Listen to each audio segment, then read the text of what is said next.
violent deaths of members of the crime community. Would that the man were Oriental, for he shows no more mercy than we. Thus, O fortunate of all men, the privilege of eliminating this curse from the earth falls to you. All the brethren of the Chu Chow are watching with envy to see you succeed where I have failed. This task should be accomplished swiftly and secretly, lest the penetrator become aware of your efforts and seek to disturb your serenity. Please advise if Chu Chow agents from other districts will be of assistance. They shall be made ready at a moment's notice. I remain. Mark Harden reached out to touch the tiny dark maroon pin switch that activated the identity signal on his transponder. The flight controller in the Buffalo, New York tower informed Mark that he was located on their screen and gave the first of a series of course changes that would put Mark into the pattern for Greater Buffalo International. Buffalo, New York, on the waterway border with Canada, seemed a hell of a place to be going, considering Mark's type of work. Mark Harden was not a salesman, nor an engineer. The pilot's license and press card he carried identified him as John Savage, though he had never written a line of published copy and would have been more confused in the newsroom of a daily paper than a first-day copy boy. Not that he hadn't generated reams of copy about himself.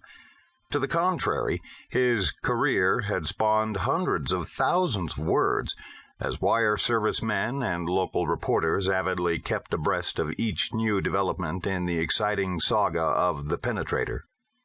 He was, in fact, the most watched yet unseen person in the nation. On 14 previous occasions, the Penetrator's own brand of justice was called upon to end the maniacal reign of terror generated by those who consider the little man and his peaceful way of life a feeding ground. Mark Harden had a name for them. He called them parasites. On the rare occasions when Mark still asked himself why he was doing what he did, he justified it by saying that he was merely an exterminator, ridding the world of some of its parasites. While spending many months recovering from the effects of his savage encounter with Johnny Utah in the chill forests of British Columbia, and in retraining for peak performance, Mark had been provided with a constant stream of intelligence by his staff. Professor Willard Haskins, former geology instructor at USC, now living in the fabulous underground complex he had built, the Stronghold, and David Red Eagle, an ageless but ancient Cheyenne Indian who cared for Mark's physical and mental weapons, armament that transcended all modern technology could produce. The picture that developed was one of growing terrorism on both sides of the border, directed, apparently, by a band of militant separatists bent on pressuring the United States into urging recognition of a separate French Canada by means of their bloody acts.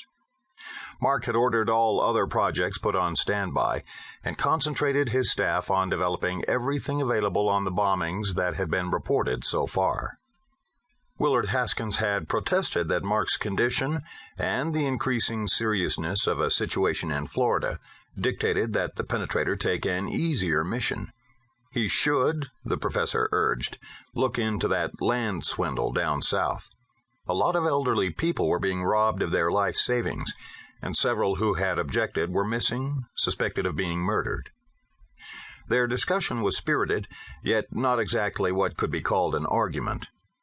Mark, as always, had his way, setting the team to work on the area he felt most in need of the Penetrator's one-man strike force. That's how, after a long convalescence and intensive training period, Mark came to be landing his Beach Duke at Greater Buffalo International. Those who played Russian roulette with the battle cry, "Vive Quebec libre," were about to get a new croupier. Chapter 1. Tick-tock, You're Dead. Jeanette Dubois was young, slim, and delightful to behold. She had winsome eyes, sparkling with intelligence, but often they glowered with a hatred of